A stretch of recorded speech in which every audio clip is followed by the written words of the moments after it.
This morning, the city looked like glass. My penthouse window framed the skyline in a perfect, sharp blue, the kind of day that makes you believe anything is possible. I stood there barefoot, silk blouse tucked neatly into my tailored slacks, coffee warming my hand, trying to steady my breath. My phone buzzed on the marble counter. CFO. Daniel flashed on the screen. I swiped to answer. It's official, he said, voice electric. NASDAQ just approved. We're live in 30 minutes. I let the words sink in. My company, my idea, my sleepless nights, my everything was going public. The number that had haunted my dreams for years was now real. I could almost hear the ringing of the opening bell. When the call ended, I set my coffee down and grabbed my phone again, but this time, my thumb hovered over an old text thread I hadn't opened in years. There it was. The message that once felt like a knife through my chest. Dad, don't expect help. It was the only thing he sent me on graduation day. No congratulations. No, I'm proud of you. Just a warning that I was on my own. And somehow, against every odd he predicted, here I was, about to become one of the youngest female founders to take her company public. I smiled to myself, a mix of pride and ache. Today, I didn't need his help. Graduation day smelled like rain and cut grass, the kind of damp air that makes your hair frizz no matter how hard you try.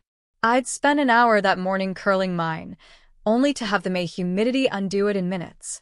My white dress stuck to the back of my legs as I sat under the canopy, cap sliding dangerously close to ruining what was left of my makeup. Families cheered as names were called, phones out, snapping pictures, throwing flowers. I scanned the crowd for Dad, hoping, even just for a second, that he'd changed his mind, that he'd show up, that he'd see me cross that stage, diploma in hand, and clap like everyone else's father. But when my name was called, there was only silence. I didn't even have time to swallow the lump in my throat before my phone buzzed in my purse. One glance, one line, and my chest collapsed. Dad, don't expect help. It felt like someone had slapped me. I blinked fast, fighting back tears, refusing to let mascara streak down my face in front of the entire graduating class. After the ceremony, my best friend Jessica found me sitting under a tree, shoes kicked off, staring at the screen like it might say something different if I waited long enough. You okay? She asked gently, crouching next to me. I just held up the phone. She winced, then pulled a small silver charm off her bracelet, a tiny compass. Then don't expect it, she said, pressing it into my hand. Find your own way. I closed my fist around it so hard it left an imprint in my palm. That night, I packed my bags. I had $200 in my checking account, a beat-up car with a tank half full of gas, and no real plan. But I knew one thing with absolute clarity. I wasn't going to beg anyone, not even my father, to believe in me. When I drove away, the town's lights faded in my rearview mirror. The compass charm dangled from my rearview, catching the glow of the streetlights like it was pointing me somewhere new. The first apartment I could afford was the size of a generous walk-in closet. Peeling paint, creaky floors, a bathroom that hissed like a snake every time the pipes turned on. I set my mattress directly on the floor and used a stack of old milk crates as a nightstand. Most nights, I'd sit cross-legged on that mattress, laptop balanced on my knees, working on an idea I couldn't let go of, an app that would help small businesses track their finances without needing expensive software or a degree in accounting. I had no investors, no safety net, no clue what I was doing, just Google searches, free webinars, and the determination that I would figure it out before my last $200 ran out. I worked days as a barista to cover rent, taking home whatever pastries were left at closing. Nights, I coded, designed, wrote emails to strangers who might want to beta test my idea. Some nights ended in tears of exhaustion, staring at my screen until the words blurred. One night, when I was about ready to quit, an email popped up.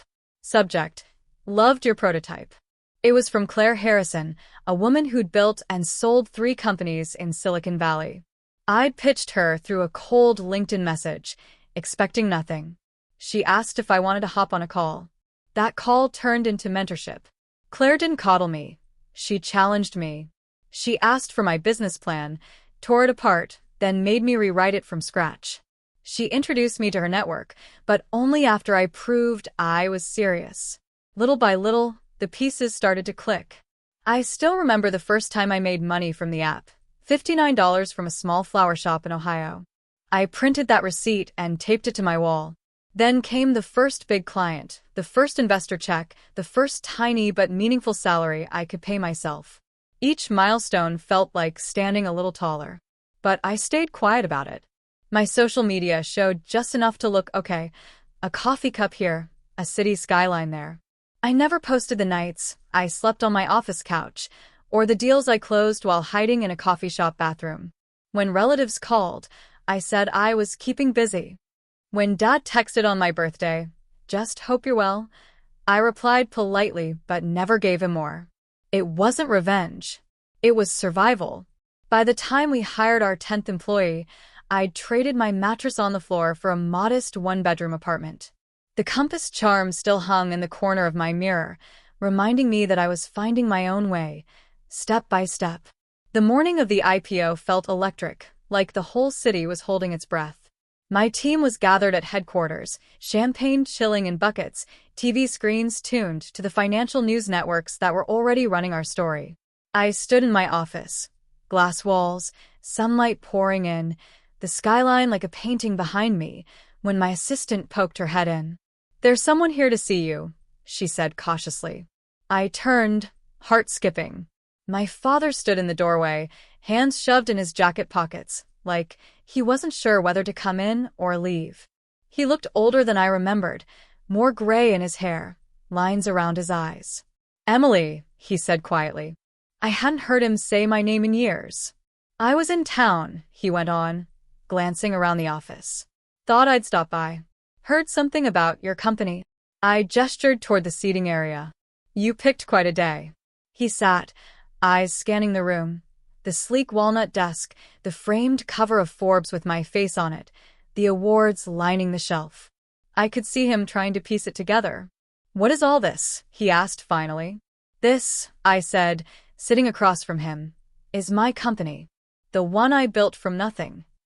Before he could respond, Daniel, my CFO, burst in with a grin. "We're live. Shares are trading, and we just crossed the billion-dollar valuation." The room erupted outside the glass walls. Cheers, applause, someone popping a champagne cork.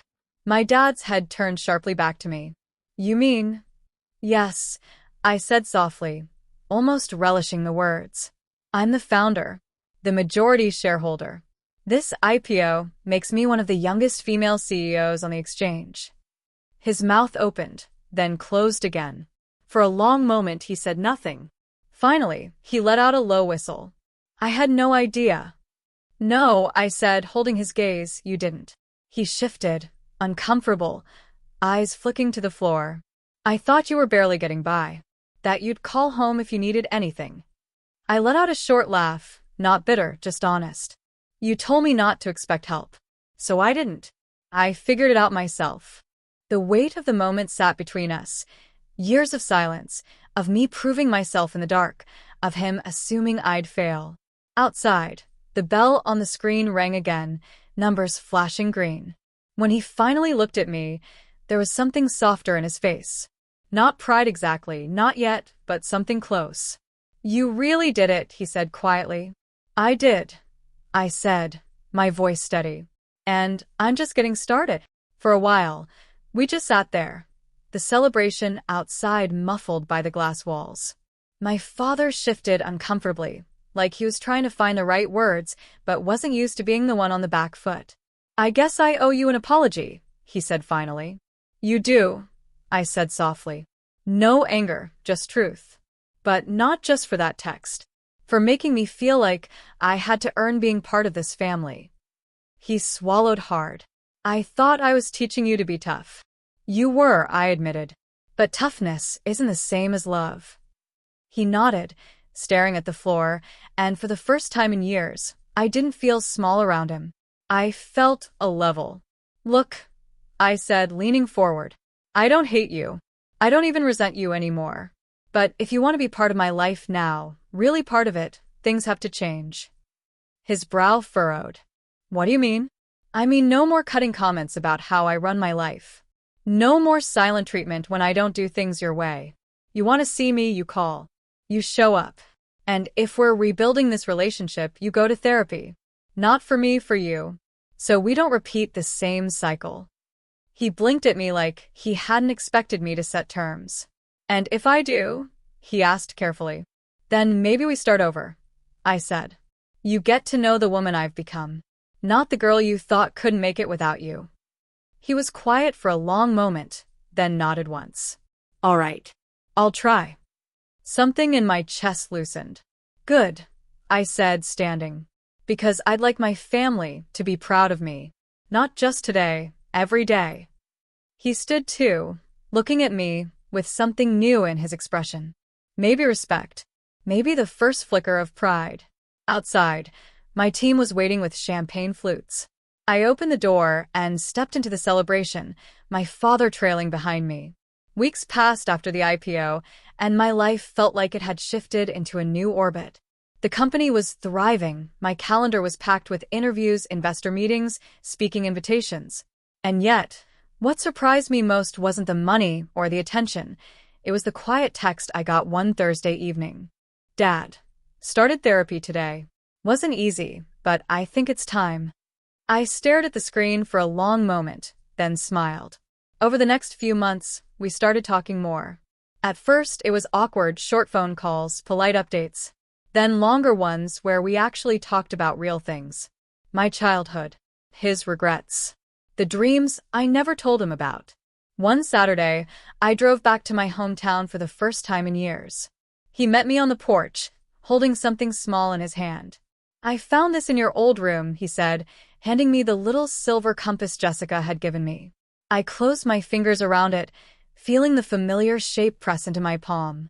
For a moment, I was that girl again, sitting under the graduation tree, heartbroken and determined. I think it's done its job, I said softly. That evening, we sat on the porch steps, watching the sun set over the same quiet streets I'd driven away from all those years ago. I was wrong, Dad said quietly. You never needed my help. But I want to be someone you can count on now. I nodded, tears stinging but not falling. You don't have to save me, I said. Just stand beside me. When I drove back to the city that night, the compass hung from my rearview mirror once more. Not as a reminder to find my way, but as a reminder that I already had. As the skyline appeared in the distance, I smiled to myself, whispering the words I wish someone had told me all those years ago. I didn't expect help. I built this myself, and now, I choose who gets to stand beside me.